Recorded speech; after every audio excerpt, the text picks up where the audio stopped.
How to create your wedding day schedule or timeline. Hi, my name is Michelle Martinez. I am a certified wedding consultant. That means I'm a wedding planner. And I've been planning weddings and events for over 20 years. I am also the creator and host of the Big Wedding Planning Podcast. We've been doing that for over 5 years. There's a ton of episodes, I don't know, close to 300 now. And so you should check that out. The Big Wedding Planning Podcast. Subscribe on your favorite podcast player app. It's for anyone involved in planning weddings, much like this channel. So today's question, let me read it. Our wedding is 60 days away, and I have to start working on the wedding day timeline, but I don't know how. My photographer has put something together for me that shows when we should do photos and what those photos are. My DJ is asking for a schedule of events so that he can make the announcements. I have 6 people giving toasts, and I worry that will be too many and delay dinner.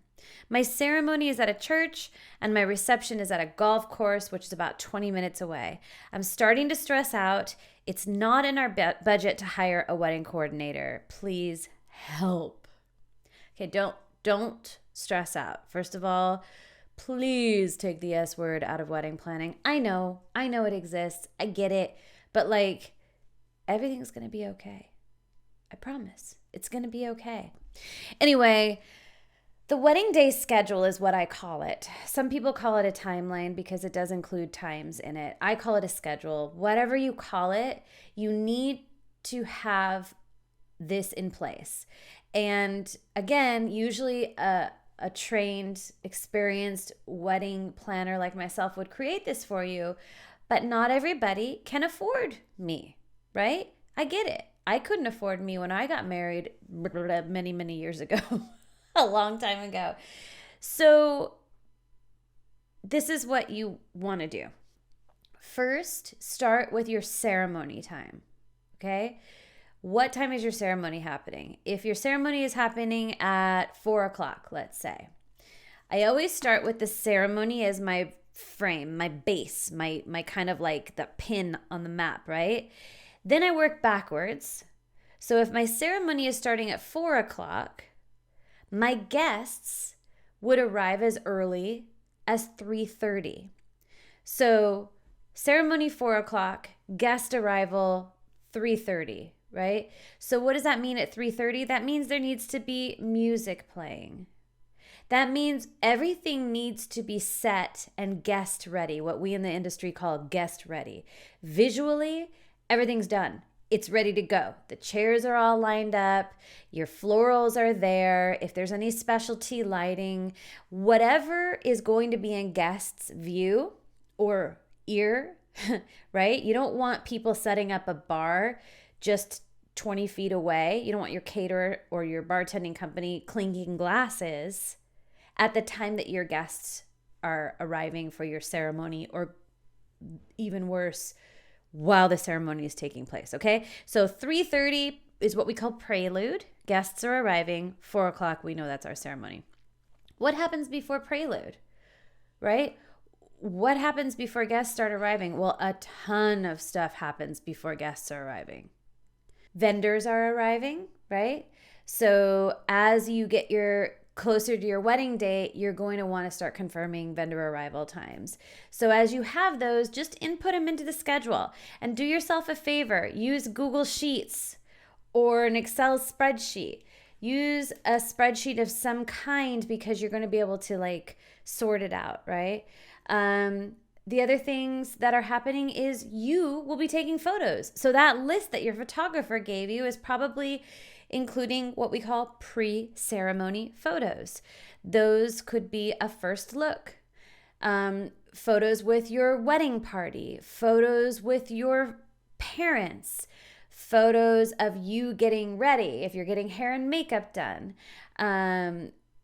Those are all pre-ceremony photos. So there will be, you're going to have to carve out timing for that. So that's all some of the pre-ceremony stuff. There's a lot more. Then you go to post-ceremony. What happens immediately after the ceremony? Anyone? You in the back of the room? Ah, correct. Usually it's cocktail reception. Now, in this listener's case, the ceremony is at a church and everything else is at the golf course. So there's a little step before the cocktail reception, and that is drive time. Drive time of your guests leaving your ceremony and getting to the golf course, to the cocktail reception. And then there's also your drive time, because after the ceremony, it is very likely that the couple who just got married, their family members, their wedding party if they have one, are going to take a few photos at the church. So the timing of these things are staggered. Your guests are going to arrive to the cocktail reception before you, the couple, do. And it's going to take them at least 20 minutes to drive there. You're going to want to buffer. You always put buffer time. If Google Maps says it's usually 20 minutes to get there, but with traffic, it's 30 minutes to get there, then buffer it to 30 minutes. Because it's not as if as soon as you guys kiss and you're pronounced married, that your guests automatically float out of their seats and float into their car and are automatically driving, right? It takes time. They're talking, they're chatting, they're hugging, they're laughing, they're crying, they're using the restroom. So you've got to make sure that the timing of the cocktail reception makes sense, and you can do that with the venue coordinator. After cocktail reception, dinner. Is dinner in a separate space? Is it outside? Is it inside? Is there assigned seating? How many guests? There's going to be a call to dinner. One of the things that this listener's DJ was asking for was a schedule of events. And that first schedule of events, what the announcement is going to be is, ladies and gentlemen, we are moving into the Sequoia room now for dinner. If everybody would just kindly make their way to the Sequoia room, we're going to get dinner started. First announcement. It takes time for 100, 150 guests to move from one space to the other. So you've probably got about 10 minutes for that. And then they're seated. And then maybe you've got a grand entrance. And then you've got toasts. So if there are 6 toasts, it's fine. I've seen this done before. A couple of things. Please communicate to the people giving toasts that they want to try to make it around 3 minutes, no longer than 5 minutes. Every once in a while, somebody goes longer. If they're a good speaker, a good public speaker, and they're not trying to roast you, that's amazing. It can be an incredible experience. But if they're long-winded and don't have a lot of great things to say, it cannot be great. So hint, hint, know who the people are that are making toasts and be sure to give them a time limit if needed. Then you'll want to time that out, right? Again, buffer time. A wedding day schedule is something that we as planners create over extended periods of times, and we build it out, starting with that ceremony, working backward to those main micro events, right? So prelude music, photos, and then going the opposite way after the ceremony. Cocktail reception, toasts, dinner, first dance, any parent dances, any performances, open dancing, cake cutting, late night snack, the main, what we call micro events. That's what you want to start with. And then make revisions as necessary and give yourself several weeks to work on this schedule. You're not going to bang it out all in an hour or a day.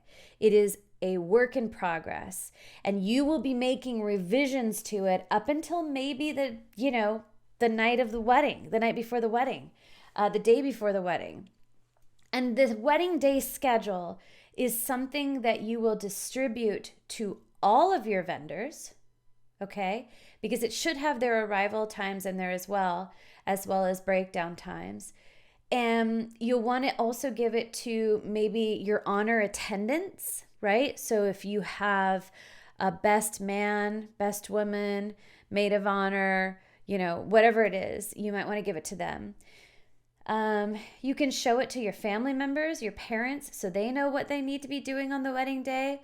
But by no means, and let me repeat this, by no means should you be in charge of this schedule on your wedding day. I hope this video was helpful to you. If it was, please like it. Please subscribe to this channel. And if you have a wedding planning question, feel free to leave it in the comment section below. Thank you so much and happy planning.